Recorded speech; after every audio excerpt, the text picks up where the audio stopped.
Some places are too quiet. The kind of quiet that listens back. Where the dark carries voices you shouldn't hear. And the cold waits at your door, whispering your name. Again and again. For context, my grandmother lives deep in the middle of nowhere. Her house is on a secluded peninsula, surrounded by a lake. The closest store is a 15-minute drive, and her neighbors? They only come up in the summer. In December, it's just her, and, in this case, me. She and my grandfather were heading to Tennessee for a week and asked me to house-sit and take care of the animals. I agreed. I was 17 at the time, and honestly, I thought I'd enjoy the peace and quiet. They packed up their things and left around 10 p.m. After they drove off, I got comfortable, turned on the TV, and settled in. Around midnight, I started getting sleepy and decided to head to bed. Let me explain the layout quickly. The house is all one level. No basement, no upstairs. You walk through the front door into the living room. The kitchen is to the left, and to the right on the other side of the living room is a hallway that leads to 3 bedrooms and 1 bathroom. My room was at the very end of the hall, and from the bed, I had a clear view of the living room. I turned off the lights, went to my room, and laid down. Chula, my grandma's black lab, hopped up beside me. She's the sweetest dog you'll ever meet. Obsessively friendly. She loves people, never growls, and is always wagging her tail at strangers. She's just pure love in dog form. A few hours passed. I had just drifted off to sleep when I heard my grandmother's voice. "Leah? Can you come help me?" My eyes shot open. I sat up slowly and called out, "Grandma?" No answer. "What do you need help with?" Silence. Then, a few seconds later, I heard it again, louder this time. "Leah, I need help." I thought I was dreaming. I sat all the way up, staring at the door.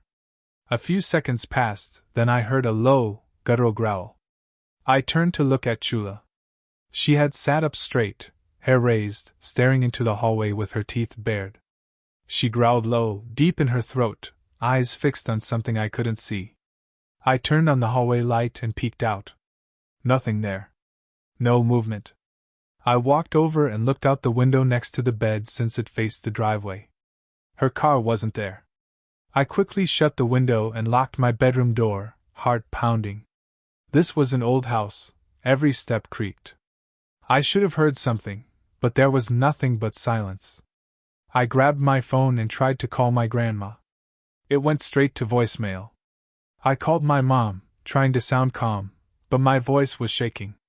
I asked her if Grandma had come back for some reason. She said no. Then the knocking started. But not at the front door. It was right on my bedroom door. Heavy. Slow. Deliberate.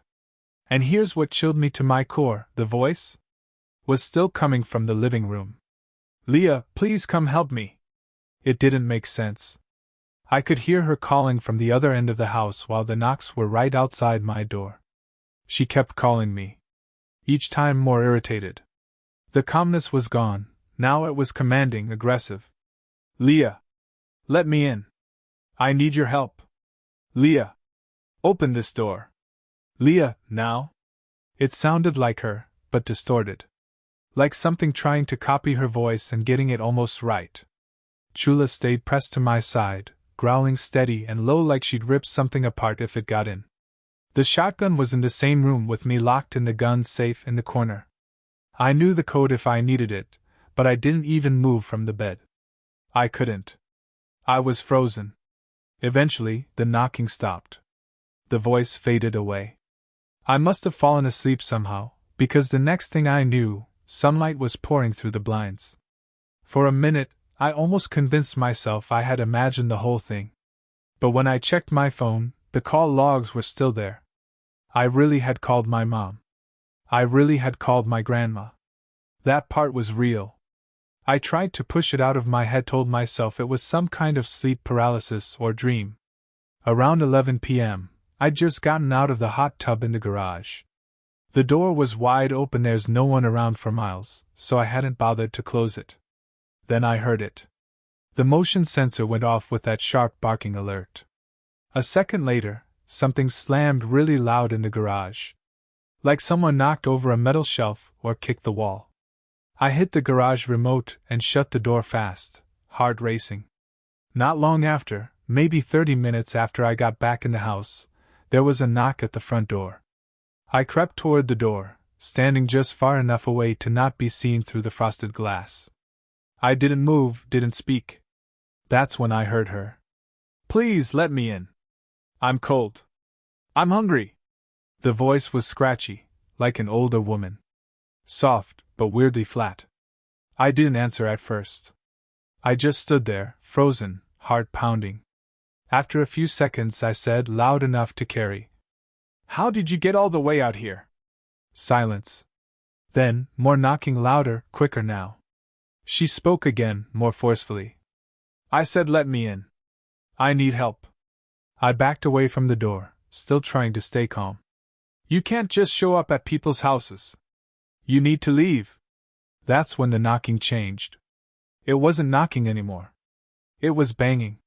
Fast. Heavy. Aggressive. I ran to my room and punched in the code to the gun safe. Just as I grabbed the shotgun, she slammed the door again so hard it rattled in the frame. "Let me in right now!" The knocking had stopped, but I couldn't shake the feeling that she hadn't left. I was straining to hear anything, footsteps, whispering, even breathing, but the house was dead silent. Not even the wind. Then her voice came again. Not right at the door this time. Off to the side. Almost like it was outside the window. "Leah! Please let me in." I didn't move. She tried again, louder. Sharper. "You're being rude. Open the door." I sat down in the recliner in the living room, shotgun resting in my lap, facing the door. Chula lay tense at my feet. I gripped the shotgun tightly, eyes locked on the door. She circled the house. I could hear her moving from one side to the other, knocking on the kitchen door, then the garage door, then back to the front. Her voice followed, same exact words every time like a broken record. "I need your help, Leah. You're the only one here." She kept pacing around the outside of the house, banging on doors, tapping windows, muttering things I couldn't quite hear. That's when it hit me. She called me by my name. I hadn't told her. I hadn't spoken to anyone outside. No way she should have known.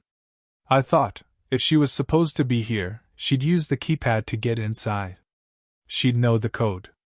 Nobody was supposed to be here. And yet here she was. I sat in the living room holding the shotgun, watching the door, until the sky started to lighten and the birds began to sing. I never heard her leave. No footsteps. No car. No sound at all.